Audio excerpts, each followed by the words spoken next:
Shalom adik-adik, apa kabar semuanya? Saatnya kita akan sekolah minggu ya. Tapi sebelumnya kita berdoa dulu. Terima kasih Bapak, terima kasih Tuhan. Sebentar lagi kami akan sekolah minggu. Kiranya Engkau menyertai ibadah kami dari awal, pertengahan hingga akhirnya. Kami serahkan semua ke dalam tangan-Mu, hanya dalam nama Tuhan Yesus. Haleluya, amin.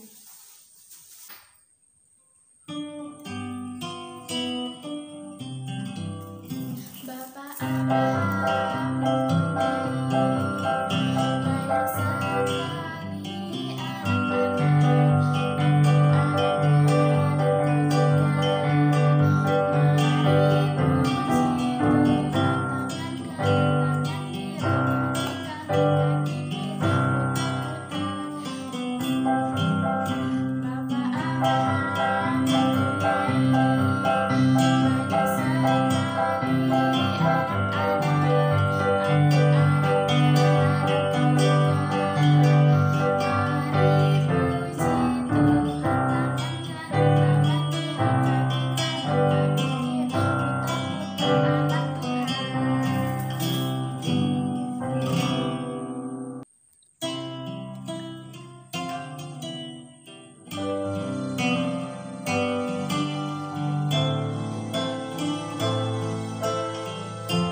Shalom adik-adik, apa kabar?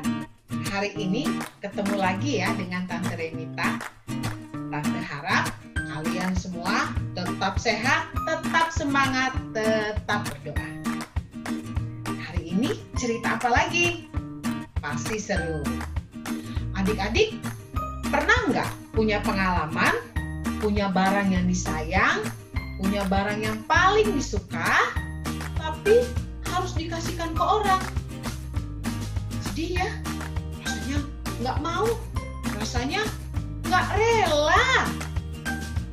Nah, jemaat Tuhan yang ada di Yerusalem, yang disebut dengan gereja mula-mula, pernah loh merasakan apa yang kalian rasakan.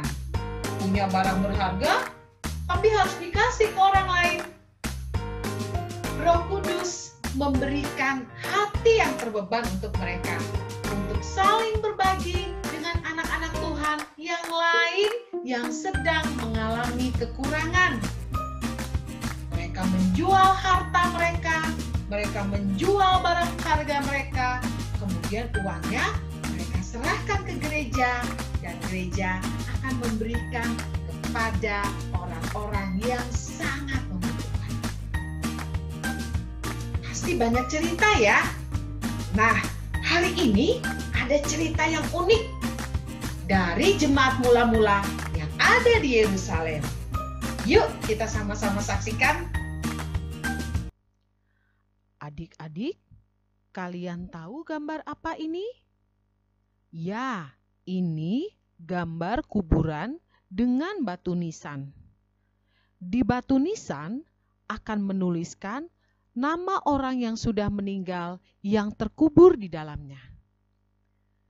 Mari kita lihat, kuburan siapa ini?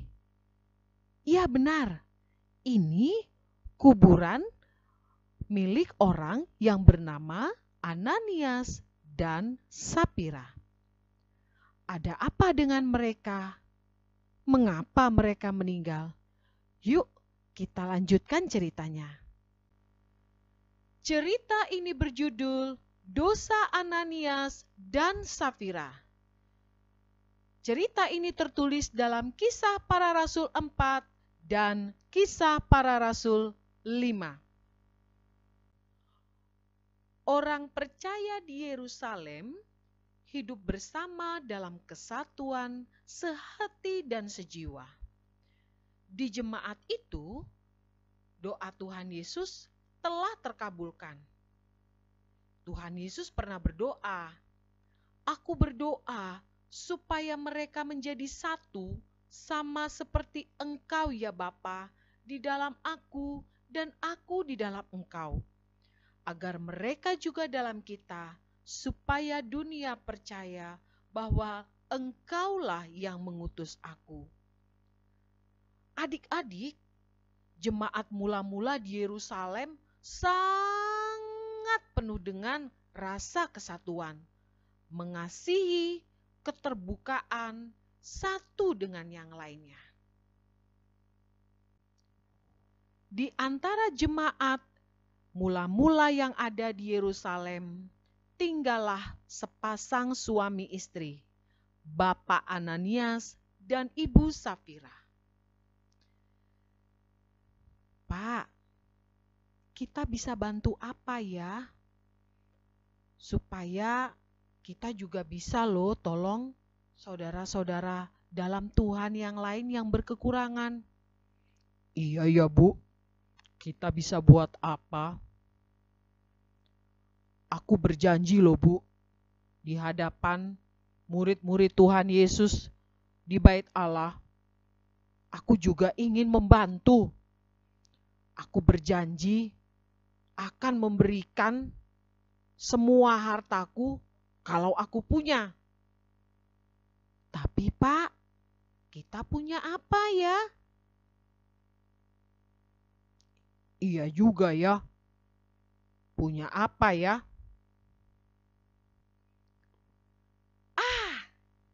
Mereka punya ide. Mereka memiliki sebidang tanah.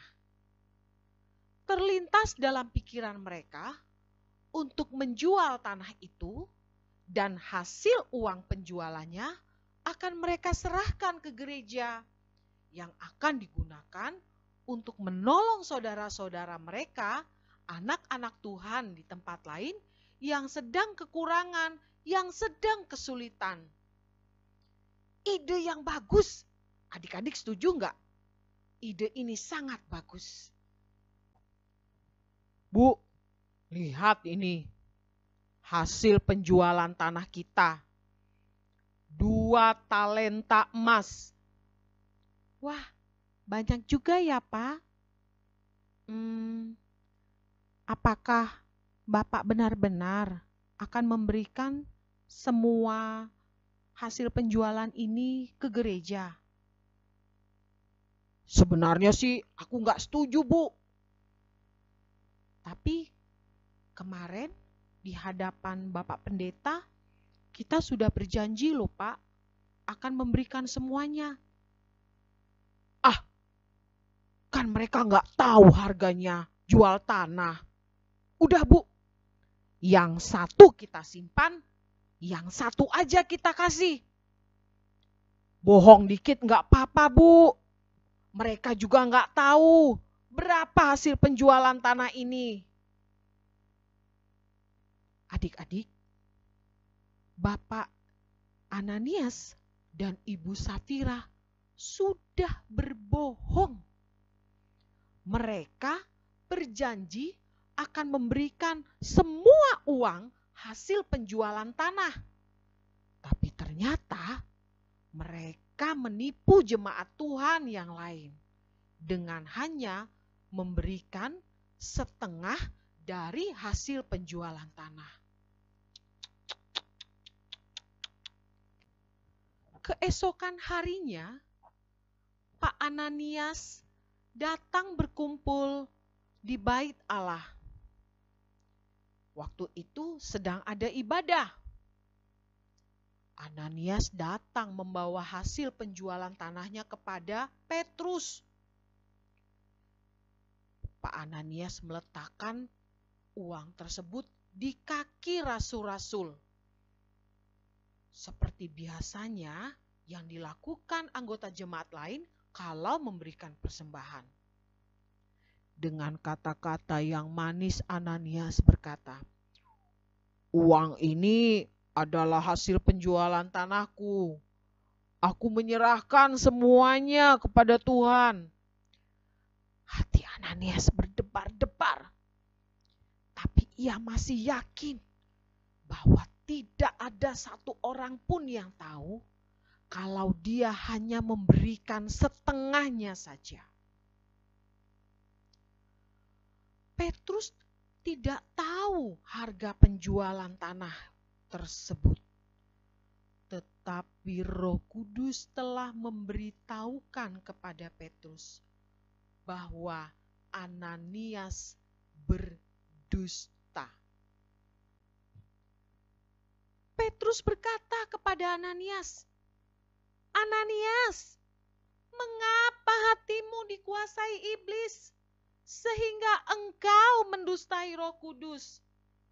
Kamu telah menahan sebagian dari hasil penjualan tanah. Tanah itu engkau punya sebelum engkau menjualnya. Dan sesudah tanah itu dijual pun uangnya masih kepunyaanmu. Jadi mengapa ada maksud di dalam hatimu untuk berbuat yang seperti ini? Engkau bukan mendustai manusia, melainkan engkau mendustai Allah." Ananias sangat terkejut mendengar ucapan Petrus. Roh Kudus sudah membongkar dosanya. Tanpa menjawab sepatah kata pun, Ananias jatuh ke lantai dan mati. Rasa takut akan Tuhan timbul pada anggota jemaat yang menyaksikan kematiannya yang tiba-tiba.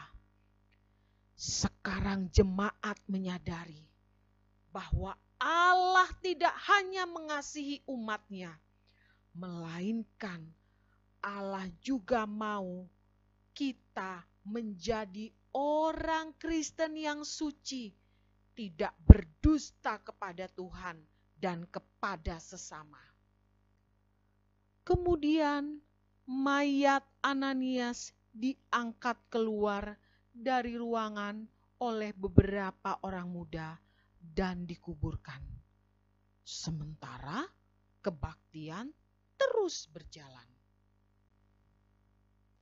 Di rumah, Safira merasa gelisah dan mulai bertanya-tanya, "Kenapa ya suami saya belum pulang juga dari gereja?" Sesudah menunggu berapa lama, ia meninggalkan rumah dan menuju ke tempat ibadah. Tanpa curiga ia masuk. Jemaat yang lain masih kebaktian. Matanya mencari-cari suaminya berada. Tiba-tiba ia mendengar Petrus memanggil namanya. Safira maju ke depan. Safira melihat ada kantong uang suaminya. Lalu Petrus bertanya, Safira, katakan kepadaku, dengan harga seginikah tanah itu kamu jual? Safira tidak menyadari bahwa Tuhan masih memberi kesempatan kepadanya untuk mengubah pikirannya dan mengatakan yang benar. Betul, betul Rasul. Itu seluruh uang yang kami dapat. Petrus berkata, mengapa engkau dan suamimu sepakat untuk mencobai Roh Kudus? Dengar, langkah orang-orang yang menguburkan suamimu baru kembali. Mereka akan membawa engkau keluar juga. Setelah Petrus berkata demikian, Safira jatuh dan meninggal seperti suaminya. Saat itu, orang-orang muda yang mengubur Ananias kembali menguburkan Safira. Mereka mengangkat mayatnya dan menguburkannya di samping suaminya.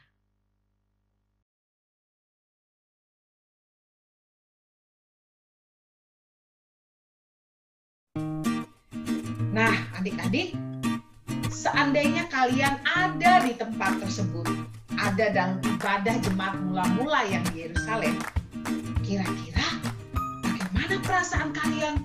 Ada orang yang berbohong, mati langsung di tempat. Takut ya, rasanya serem. Kita juga nggak boleh loh menyalahkan Ananias dan Safira. Iblis bisa saja menggoda kita. Misalnya, papa mama memberikan uang persembahan Rp10.000. Tapi kalian ingin jajan, beli pentol di depan gereja. Uang persembahan yang seharusnya diberikan semuanya cuma dikasih separuh, Rp5.000. Menurut adik-adik, Tuhan tahu nggak? Yes, Tuhan tahu. Mata Tuhan selalu melihat apa yang kalian buat. Adik-adik, jadilah anak yang jujur. Roh Kudus akan terus berkata-kata kepada kita untuk selalu berkata jujur. Tuhan tahu ketika kita berbohong saat orang lain tidak ada satupun yang tahu. Bahkan ketika kita sembunyi di tempat yang paling dalam pun Tuhan tahu. Allah Maha Kasih loh adik-adik. Kalau kita berbuat salah, segera minta ampun, Tuhan pasti mengampuni. Dan jangan lupa, jangan berbuat nakal lagi. Jangan berbuat dosa lagi. Cerita Tante Renita sudah selesai. Yuk kita berdoa. Tuhan Yesus, kami bersyukur. Hari ini kami mendengarkan cerita yang luar biasa tentang Ananias dan Safira. Terima kasih Tuhan. Roh Kudus-Mu Engkau selalu berikan dalam hati kami, sehingga kami tidak dikuasai iblis. Tolong kami, mampukan kami untuk selalu taat kepada perintah-Mu, untuk selalu taat kepada Roh Kudus. Tolong kami Tuhan, agar kami menjadi anak-anak yang hidupnya suci di hadapan-Mu. Berkati semua anak sekolah minggu yang sudah mengikuti YouTube channel hari ini. Tuhan, kami bersyukur hari-hari selanjutnya Engkau pasti akan tolong kami. Dalam nama Yesus, haleluya.